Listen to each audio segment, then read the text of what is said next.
Chers internautes, bonsoir et bienvenue sur l'émission Point de vue de Bénin Web TV. Dans ce numéro, nous évoquerons la gestion du pouvoir d'État un an après la chute des présidents Omar El-Béchi au Soudan et d'Abdelaziz Bouteflika en Algérie.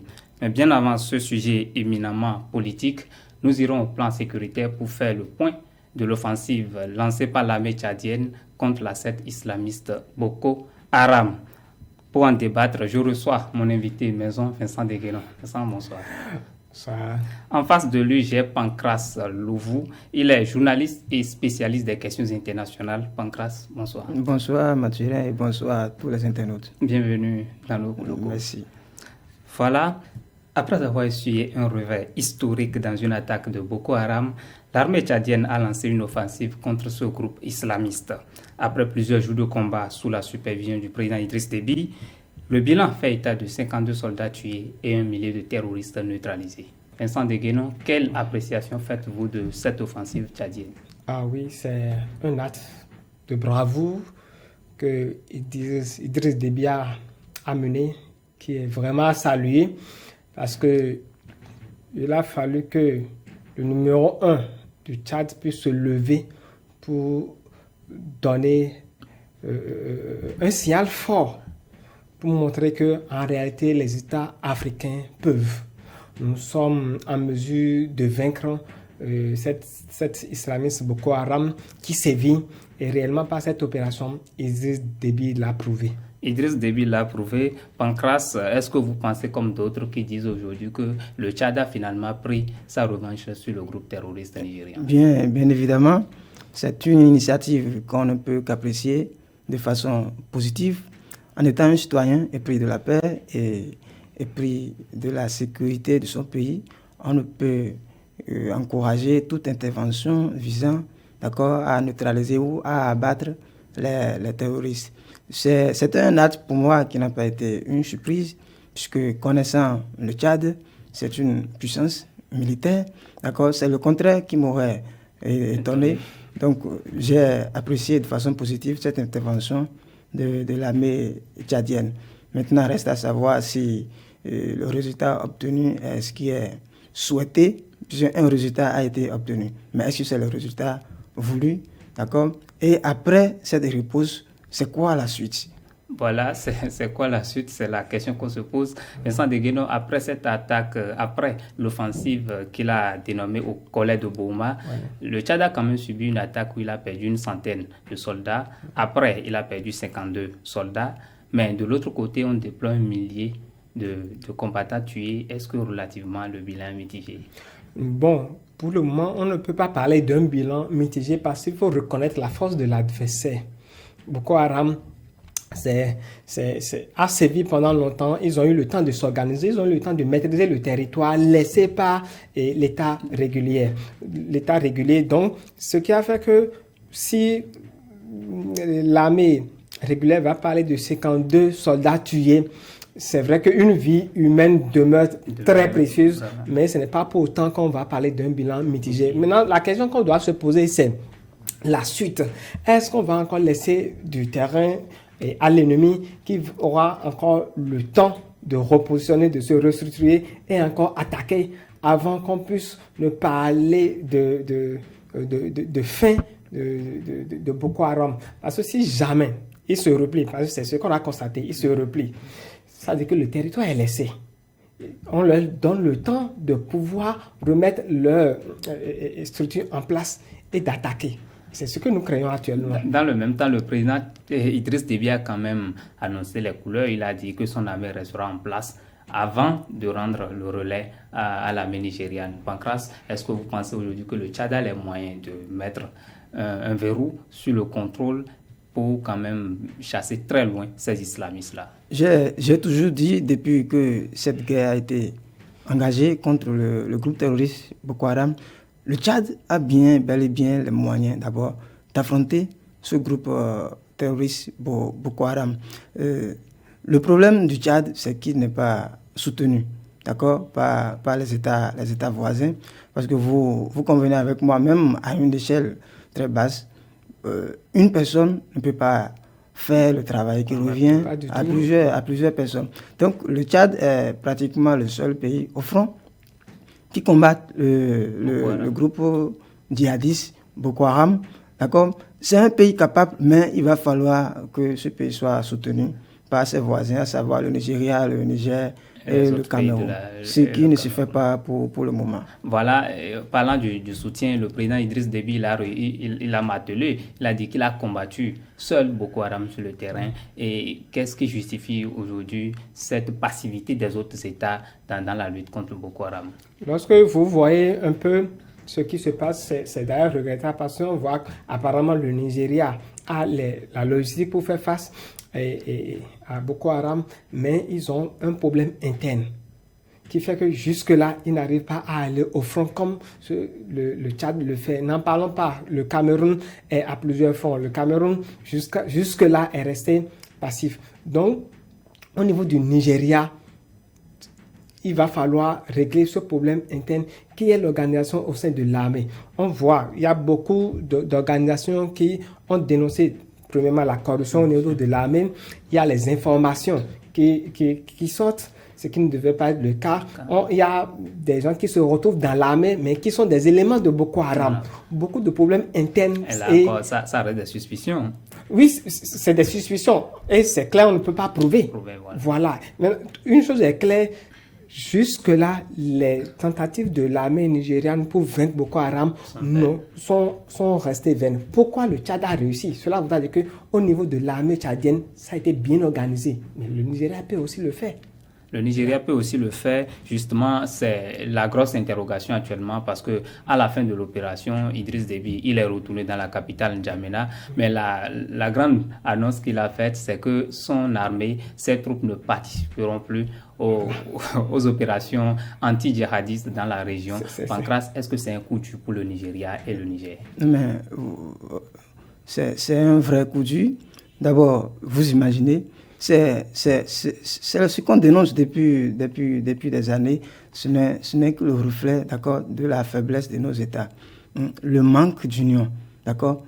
Ils sont habitués à aller aux affronts en rang dispersé. Imaginez, vous êtes ensemble, d'accord, vous menez une lutte ensemble, vous n'arrivez pas à vaincre l'ennemi. Mais en rang dispersé, comment vous pouvez arriver à vaincre cet ennemi? Encore que Boko Haram, c'est un groupe très puissant. Il faut le reconnaître, il faut avoir le courage de le reconnaître. De votre point de vue aujourd'hui, est-ce qu'il faut jeter le tort à la République de Tchad ou bien il faut quand même inviter les autres pays à rallier le Tchad? Non, pas du tout. Il ne faut pas jeter le tort sur le président Idriss Déby Itno. Il a fait ce qu'il peut. C'est ce que je disais tantôt. Une seule personne ne peut pas faire le travail qui revient à plusieurs personnes. Ce qu'on va dire là maintenant, c'est d'appeler les autres États, d'accord, à prendre conscience, à prendre la juste mesure de la dangerosité, d'accord, de ce que représente Boko Haram aujourd'hui. Parce que de jour en jour, nous constatons que ce groupe augmente en puissance, d'accord. Il étend ses tentacules, d'accord. Il prend de l'espace, il gagne plus de terrain. Et si nous analysons bien cette situation, quand vous prenez l'endroit où ils ont commis les actes, c'est-à-dire le lac Tchad, c'est un endroit, d'accord, très propice aux attaques terroristes. C'est un endroit, une zone insulaire, d'accord, composée de plusieurs petites îles isolées l'une de l'autre. Donc, c'est plus facile à ces groupes terroristes de s'instaurer. D'abord, il y a l'absence militaire là. Les forces armées n'arrivent pas à contrôler ce territoire. Et vous allez constater que, sinon, d'après les informations, le groupe Boko Haram a même une cellule, d'accord, sur ce territoire-là. Même l'autre faction, l'autre branche de Boko Haram, qui est le groupe État islamique en Afrique de l'Ouest, a comme siège le lac Tchad. Donc vous vous rendez compte de cette assise que ce groupe terroriste a, d'accord, sur ce territoire-là. Donc il revient, c'est une obligation, il revient à ces États-là d'unir leurs forces et de réfléchir autrement. Parce que la stratégie, ce n'est pas seulement la solution militaire. Vous avez un groupe, d'accord, qui est bien armé, qui possède un arsenal militaire bien sophistiqué, même plus puissant que certains certains pays, je prends l'exemple comme le Niger, quand le Niger est souvent attaqué, souvent si ce n'est pas les forces françaises qui viennent, c'est souvent les forces tchadiennes. Donc le Niger seul a d'abord des difficultés à faire face, d'accord, à ce groupe terroriste. Vous prenez le Cameroun, c'est un pays déjà gangréné par la division interne. C'est un pays qui n'est pas uni. Si vous n'êtes pas uni en interne, comment vous pouvez vaincre l'adversaire? D'accord? Ouais, donc c'est un problème crucial sur lequel il faut réfléchir encore autrement pour pouvoir envisager de vaincre un groupe terroriste comme le Boko Haram. Voilà, vaincre Boko Haram, ça reste la grande équation pour les États du lac Tchad. Vincent, on a vu sur les réseaux sociaux, même la télévision tchadienne en a fait cas, le président Idriss Déby s'est revêtu de son manteau de général d'armée et il a pris le devant des troupes. Est-ce que c'est la preuve qu'Idriss Déby digère mal la perte de ses hommes dans ces opérations djihadistes? C'est clair. Quel chef d'État peut voir ses fils mourir et ne pas chercher d'autres solutions? Donc, en tant que général, ne l'oublions pas, il a dit il faut prendre la mesure de la situation et c'est ce qu'il a fait. C'est ce qui manque également aux autres États. Je pense que là où nous sommes, le Nigeria peut aussi. Il est à la hauteur. Donc, ce que Idriss Déby a fait est encouragé. Et dans ce sens, si tous les autres États pouvaient unir leurs forces, comme il a eu à le dire tout à l'heure, sans beaucoup de difficultés, je pense qu'on peut vaincre Boko Haram. L'autre chose, ne l'oublions pas, c'est un risque. Il a pris un grand risque. La zone est tellement difficile d'accès, d'une part, mais c'est déjà un bastion de Boko Haram, mais il a osé, il est allé au front. Il est resté pendant 17 jours. 17 jours avant de se retenir. Combien de chefs d'État sont en mesure de prendre également ce risque? Tout le monde n'est pas militaire. Non, il ne suffit pas forcément d'être militaire. Mais lorsque vous êtes au front et que vous voyez qu'il y a le chef de l'État qui est à vos côtés, je pense que les soldats sont aguerris, sont ragaillardis pour mener n'importe quel combat, pour aller au front. Tout à l'heure, Pancras évoquait la solution qui ne serait forcément pas militaire. Est-ce que vous pensez qu'on peut aller au-delà de ce qui se fait au Mali, par exemple, et chercher à négocier avec les groupes armés comme Boko Haram? Pourquoi pas? Mais on ne négocie jamais en position de faiblesse. Il va d'abord aller pousser l'offensif à un moment donné, affaiblir l'ennemi avant d'aller à la table de négociation. D'accord. On a vu, après le retour d'Idriss Déby, autant pour moi, à N'Djamena, il a été accueilli en liesse par ses collaborateurs. Pancras, est-ce qu'il marque quand même un point au plan politique? Bien évidemment. Vous avez dit tantôt qu'il a enfilé, d'accord, cette treillis, mais je dirais qu'il n'a jamais laissé d'abord ce rôle de général d'armée qu'il est. D'accord. Le pays comme le Tchad, c'est un pays réputé pour ça, d'abord sur le plan de sa puissance militaire. Donc si vous êtes un président qui arrive à gérer un pays comme le Tchad pendant 3 décennies, il faut être fort pour le faire. D'accord. Donc pour cette fois-ci, ça a été de façon visible, vue par tout le monde. Je crois que le président Idriss Déby Itno est aimé par son peuple. D'accord. Il démontre une implication directe dans cette lutte-là. Peut-être ça ne peut pas faire école de façon conforme au niveau des autres États parce que, comme vous l'avez dit, tout le monde n'est pas militaire. Mais c'est un exemple. Bouhari est militaire. Bouhari est militaire. Nous connaissons l'état de santé de Bouhari. C'est quelqu'un qui est constamment malade et qui voyage à tout moment pour se faire soigner. Donc on ne va pas dire à Bouhari, dans cet état, d'aller combattre Boko Haram. Encore que c'est au Nigeria que ce groupe-là est né depuis 2009 et ils ne sont pas arrivés, d'accord, à vaincre, tout au moins à repousser ce groupe Boko Haram. Donc Idriss Déby a marqué les points sur le plan politique, d'accord. Je prie les autres États, les autres présidents de s'impliquer dans cette lutte-là, pas aller au front, mais accorder plus d'importance. Nous savons que ces pays-là ont plusieurs priorités à la fois. Vous avez le défi sécuritaire, mais à côté de ça, il y a le défi développement. La pauvreté, la corruption, il y a toutes ces choses-là qu'il faut gérer à la fois. Donc c'est difficile pour eux de se retrouver sur plusieurs fronts à la fois. Mais le défi sécuritaire est très très important. Donc il va falloir qu'ils s'impliquent plus dans cette lutte contre Boko Haram s'ils veulent relever évidemment le défi développement. Puisque sans la sécurité, il ne peut pas avoir de développement. Sans la sécurité, il n'y a pas de développement. Vincent Degueno, Idriss Déby marque-t-il un gros point politique? C'est clair. Maintenant, là, j'irai un peu loin. Est-ce que ce n'est pas également l'occasion pour lui de vouloir s'éterniser aussi au pouvoir? Il a rappelé que la longévité au pouvoir, c'était quand il était en France, il dit que la longévité au pouvoir, d'une manière ou d'une autre, est une bonne chose. Voilà, ça pose le problème de nos États, parce qu'il a fait un acte héroïque, nous saluons, mais l'autre, ce que nous ne voulons pas des hommes forts, mais nous voulons des États forts. Idriss Déby doit aller encore un peu plus loin. Pourquoi? Est-ce qu'il est le seul général qui sera en mesure de combattre Boko Haram? Je ne pense pas.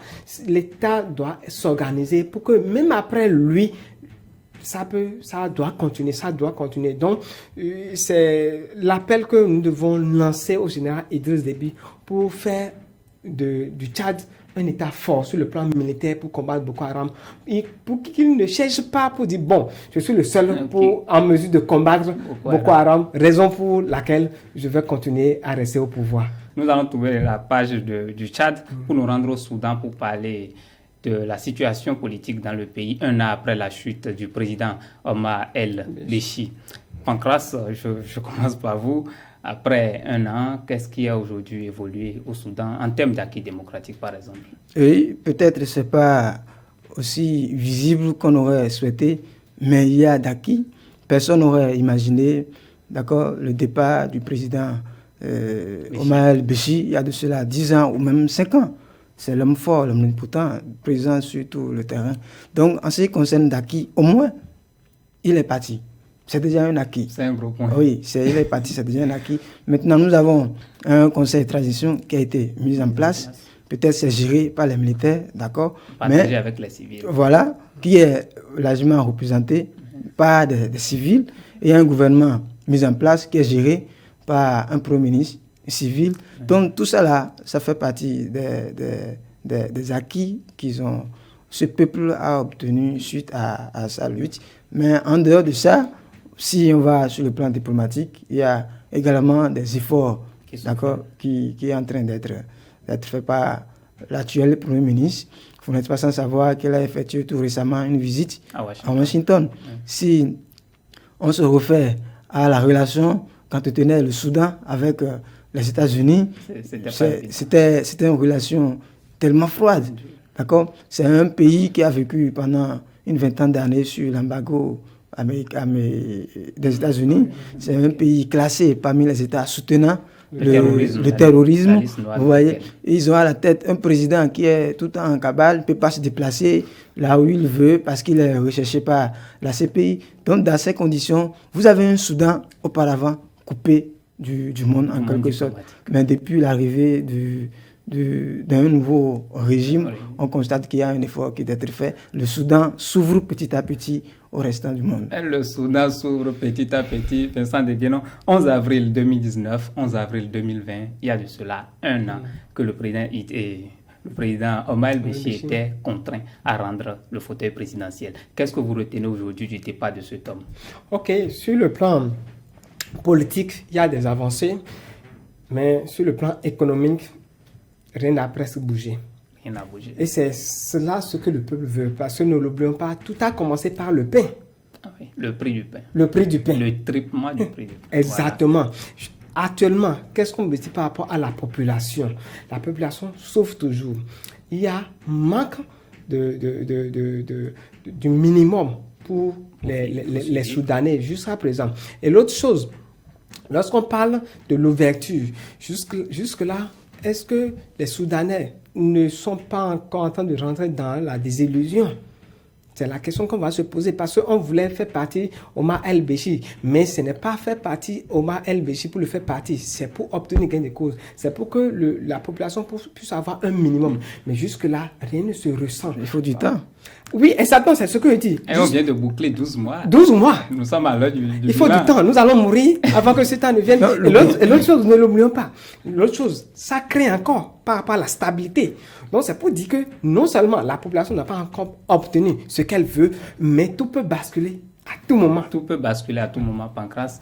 Au plan politique, on a quand même constaté que le parti de Béchi a été dissous par les autorités. Est-ce que c'est un symbole pour nous carrément mettre, conjuguer quand même au passé tout ce qui avait lien avec le président Béchi? Bien évidemment, même si ce n'est pas encore effectif, d'accord, ce départ complet, puisque le président est parti, mais il y a quelques de ses fidèles qui sont toujours, le régime, voilà, du régime qui sont toujours là, ce que ne voulait pas le peuple. Donc, c'est petit à petit qu'ils vont partir. La transition a un délai de 3 ans. 3 ans, oui. D'accord. Au bout de ce délai, il y aura une élection qui serait organisée. Un civil va prendre le pouvoir, certainement. Et je crois qu'à partir de là, on peut dire qu'il y a une nouvelle ère, d'accord, qui s'est ouverte sur le Soudan. D'accord. Donc, c'est le souhait. Le président Béchi est parti. C'est pas forcément la seule chose que veut la population. Il veut le départ d'El-Béchi et évidemment de sa bande. Mais je crois qu'au bout de cette transition-là, je crois que le peuple soudanais peut dire qu'ils sont sur le chemin d'un État un peu plus démocratique. Un peu plus démocratique, c'est pas démocratique, un peu plus démocratique. Vincent, récemment, on a quand même suivi un cadre du Conseil de transition qui a annoncé brusquement que le président Béchi serait remis à la CPI. Est-ce que, depuis quelque temps, c'était en février dernier, depuis là, on n'a plus des informations. Est-ce qu'il y a eu des pressions entre-temps? C'est très sûr, il doit y avoir des pressions, mais je pense qu'eux-mêmes savent qu'ils n'ont pas intérêt à remettre Omar El-Béchi à la CPI. Pourquoi? Actuellement, le régime est encore influent. Il y a encore les cadres de Omar El-Béchi qui sont là. Et si nous voulons aller à la paix, à la table de paix, je pense qu'il y a un minimum sur lequel on doit arriver à s'attendre. Remettre Omar El-Béchi à la CPI ne fera qu'enflammer la situation. C'est là l'inquiétude. L'autre chose, il y a le départ de Omar El-Béchi seul n'est pas la solution, même si on pouvait penser. Le Soudan a été gangréné par le conflit de Darfour. Et jusqu'à présent, ça demeure. Mais il y a quand même eu des avancées. Oui, mais il y a plusieurs groupes armés qui sont là, qui ne s'entendent même pas. Donc, s'il y a d'avancées, ça peut être encore remis en cause parce que ces groupes armés ne s'entendent pas. Donc, il y a une rivalité pour une guerre de leadership avec eux. Voilà. Pancras, est-ce que vous voyez le président Béchi devant la procureure Bensouda à La Haye? Peut-être ça ferait bien plaisir à la procureure Bensouda, mais est-ce que c'est la solution? C'est la grande question. La plus envisagée. Je ne pense pas. Vous savez, Omar Béchi a régné au Soudan pendant 30 ans. Donc, c'est pas tout le peuple qui le déteste. Il a ses fidèles, il y a des gens qui l'aiment. Et l'envoyer à la CPI, vous ne pouvez pas comprendre ce que ça peut engendrer après. Donc, il faut toujours préconiser le dialogue, il faut toujours étudier les choses avant de faire. Je préfère que Omar El-Béchi soit jugé par la justice soudanaise. La justice est indépendante partout. Donc, l'envoyer à la CPI, je ne pense pas que ça soit une bonne solution. D'accord? Si on veut, bien évidemment, préconiser la paix dans ce pays, et si on veut, bien évidemment, le développement et l'unité de toutes les ethnies dans ce pays, je pense qu'il faut que Omar Béchi soit jugé par la justice soudanaise. Voilà, c'est votre vœu. Vincent, on a vu récemment le Premier ministre Abdallah Hamdok, qui est quand même un ancien fonctionnaire de l'ONU, qui dirige aujourd'hui la transition au niveau des civils. Il a été victime d'une tentative d'assassinat. Et jusque-là, on n'a pas eu de nouvelles. Qu'est-ce qui s'est passé enfin? Pour le moment, on ne peut pas dire ce qui s'est passé, mais c'est pour dire, on ne peut que pour le moment supputer sur les cadres les escadres de Omar El-Béchi. Et comme nous le disions, la solution n'est pas d'envoyer Omar El-Béchi. Ça ne ferait qu'enflammer la situation. La belle preuve est cette tentative de coup d'État que nous avons, de tentative d'assassinat que nous avons vu. Et nous ne savons pas encore tout ce qui se planifie dans l'ombre. Qui l'a fait, on ne sait pas et ce n'est pas évident qu'on puisse savoir. Voilà. Quels sont ces autres coups qui sont latents, qui sont en préparation? Nous ne savons rien pour le moment. Donc vous pensez qu'il faut peut-être regarder de l'avant et faire évoluer les choses? Il faut faire évoluer les choses. Cette temps-ci, pour prendre simplement un exemple, mais deux, pour prendre de l'exemple, il faut rester dans le rang jusqu'à 6 heures de temps. Pareil, il n'y a pas de gaz, le pain, pareil. Donc, il y a une situation économique qui peut engendrer d'autres conflits, d'autres soulèvements que la transition ne serait pas en mesure de gérer, qui serait très difficile pour la transition. On ferait mieux de chercher le consensus, de chercher le dialogue. Voilà, il serait mieux de chercher le consensus, de chercher le dialogue. C'est votre avis. De Khartoum, on va se rendre à Alger, notre dernière chute, pour parler des 1 an de pouvoir, des 1 an d'anniversaire, je vais dire, de l'ère post-Bouteflika. C'était le 2 avril dernier, Bouteflika, en 2 avril 2019, Bouteflika rendait le pouvoir en Algérie, très fragilisé. Aujourd'hui, où en est l'Algérie, malgré que les gens continuent toujours de marcher dans la rue, Pancras? Oui, contrairement au cas soudanais où on peut se réjouir de quelques acquis obtenus, le cas algérien est resté au statu quo. Si nous prenons l'Algérie aujourd'hui, il n'y a pas d'avancée. Parce que c'est quoi? Il faut un petit rappel. Qu'est-ce que le peuple réclamait? La démocratie. La démocratie. Ce n'est pas seulement le départ de Bouteflika qui tenait à cœur le peuple, mais le départ de Bouteflika et de toute sa bande. Et il a eu le temps de faire asseoir un régime, d'accord, très fort. Vous voyez. Donc, du coup, il est parti, mais le système est resté. Même on pourrait aller très loin pour dire, depuis 2013 que Bouteflika a été opéré en France, il ne gère pratiquement plus le pays.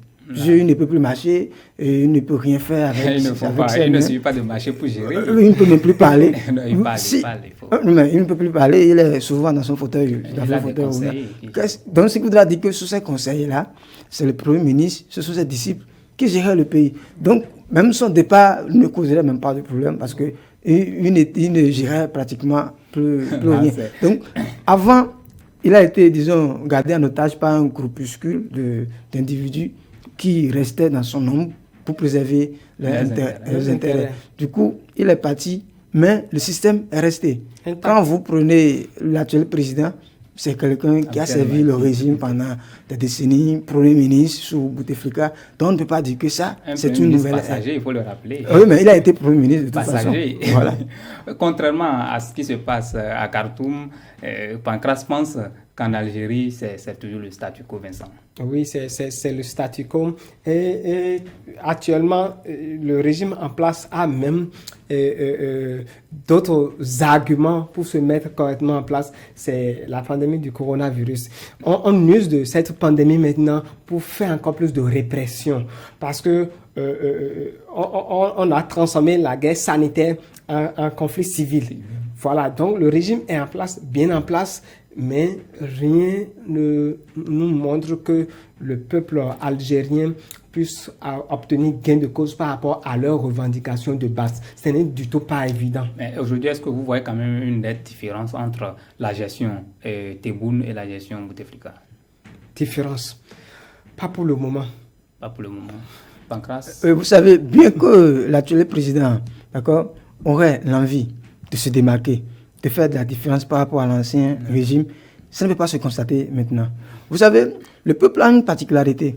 Lorsque le peuple vous colle une couleur noire, il serait difficile à ce peuple-là de revenir et de vous coller une couleur blanche.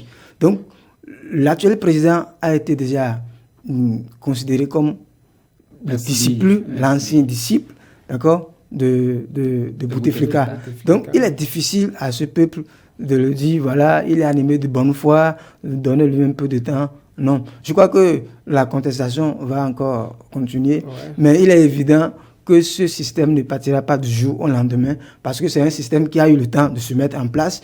Vous imaginez, d'abord au niveau du gouvernement, ces gens-là ont eu le temps de mettre en place des réseaux au niveau préfectoral, au niveau des mairies. Donc c'est un système qui ne sera pas démantelé du jour au lendemain et qu'il faut du temps pour démanteler, dégager tout ce système-là.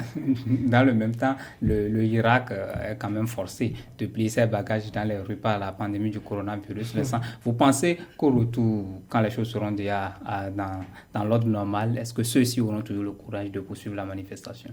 Ah oui, il faut reconnaître que le peuple algérien est un peuple vraiment combattant et combatif. Donc, lorsqu'on voit un peu leur histoire, ils ont eu à mener beaucoup de guerres. Et je ne sais pas encore ce qui va émousser l'ardeur. La contestation. Pour le moment, je ne sais pas. De l'autre côté, nous avons une armée bien puissante qui a eu le temps de se mettre réellement en place, comme il y a eu à le dire. Qui, entre-temps, a perdu son chef, pour le rappeler. Non. Même si il a perdu son chef, le système était bien ancré, bien en place. Donc, ce n'était pas un homme fort qu'on avait, mais on avait vraiment une structure forte qui continue d'exercer. Voilà. Pancras, est-ce qu'aujourd'hui les Algériens peuvent quand même... Parce que l'autre question dont on ne parle pas, c'est la légitimité du président, qui continue d'être un problème. Oui, bien évidemment, le président a été élu, d'accord, démocratiquement, on peut le dire ainsi, même si pas le peuple... Minorité. Voilà, pas une minorité.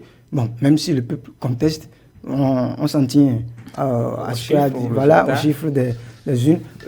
Pour rebondir sur la même question que vous avez posée, d'accord, à Deguenon, voilà. La contestation, d'accord, peut mousser, mais ça dépend. Il y a une condition. La condition, c'est quoi? Ce phénomène de coronavirus, d'accord, vient favoriser le régime en place. Ouais. D'accord?